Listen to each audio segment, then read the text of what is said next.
European Center for Law and Justice tiene el uso de la palabra. Merci Monsieur le Président.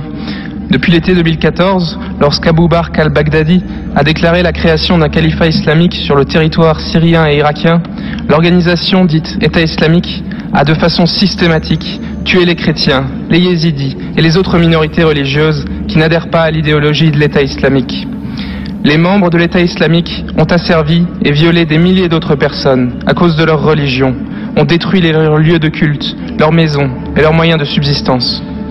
L'organisation dite État islamique s'est rendue coupable de génocide et de crimes de guerre.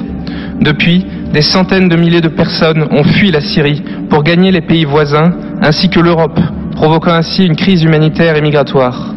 Alors que les forces alliées regagnent du territoire, le CLJ invite la communauté internationale à intensifier ses efforts pour éradiquer l'organisation État islamique, ainsi que pour juger et condamner ses membres coupables de crimes de guerre et de génocide.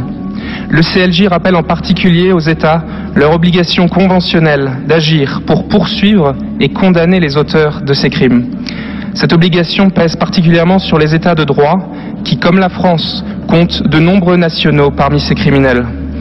Enfin, le CLJ se réjouit du retour des réfugiés à mesure que leurs villages sont libérés et invite la communauté internationale à faciliter leur retour au pays en assurant leur sécurité et en soutenant les efforts de reconstruction. Je vous remercie, Monsieur le Président.